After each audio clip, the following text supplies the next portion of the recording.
Well, this was Bye-bye. David Nickel of the Gaia Field Project, or sign up for wiseusa.net. And the beauty about something like that, or also as I mentioned before, Sister Jenna's Meditate the Vote initiative, is that we are doing something. We can get involved, and involved in a positive, in an uplifting, in a deeper way that really makes a difference on a consciousness level.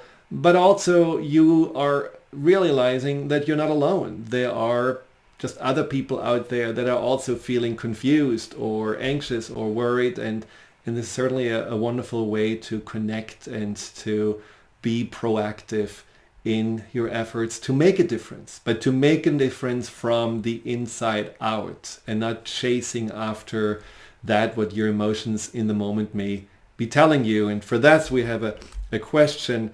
Tim writes, I'm confused about how to vote this time.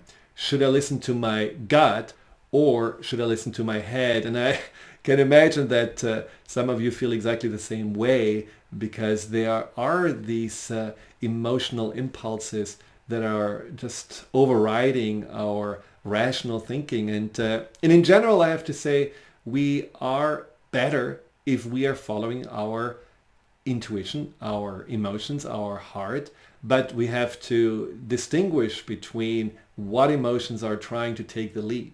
I mean, there are emotions that are based on frustration, on anger, on fear, on survival.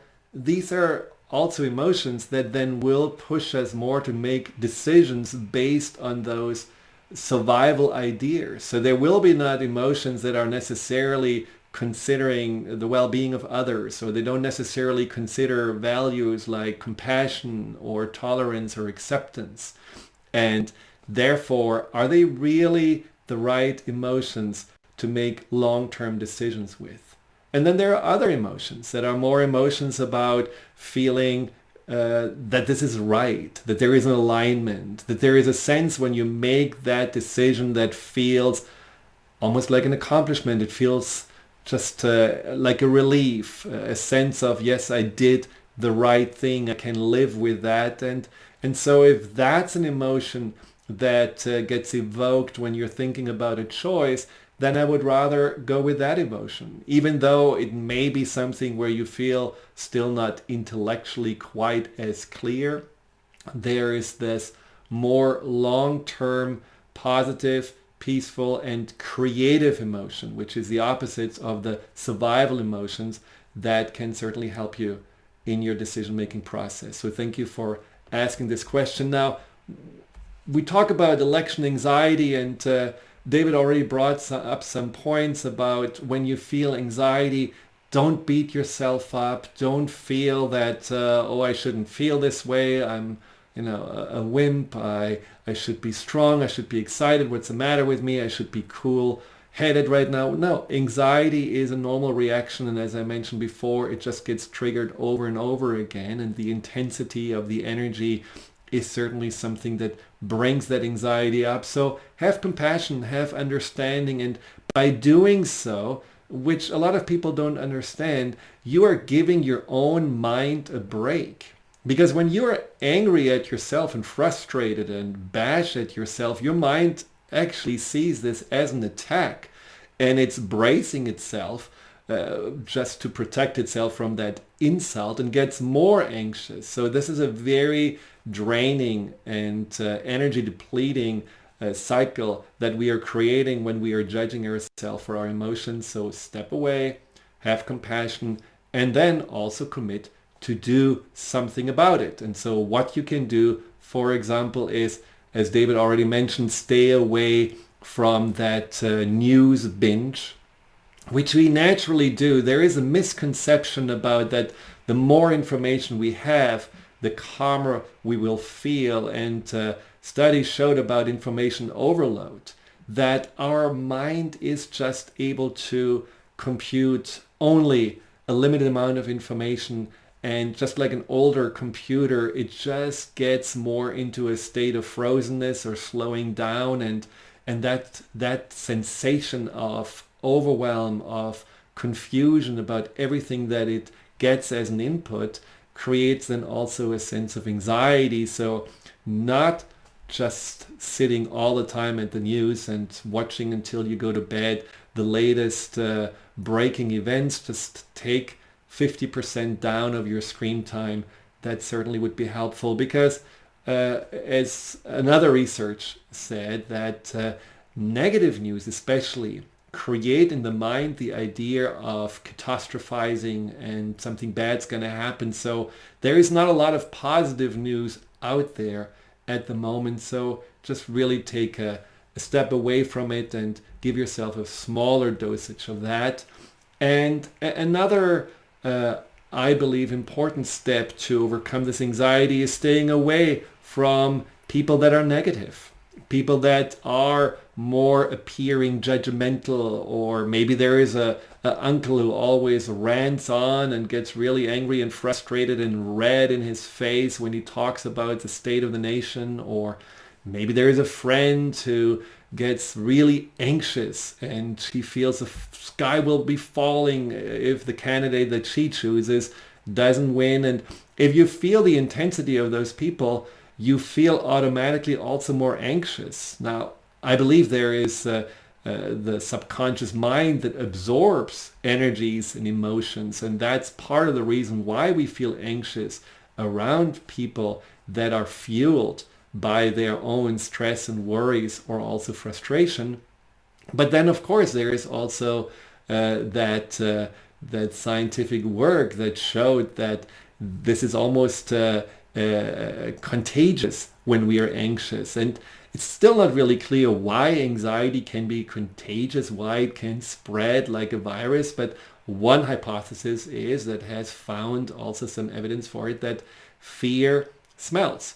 That when we are afraid, we are creating and exuding certain pheromones, certain chemicals on our skin that other people can smell. And when the mind detects that subconsciously, that's not a very strong smell that we are consciously aware of. When the mind detects this subconsciously, it sees us as a potential threat. And that threat is then responded to with more fear and more anxiety inside of you.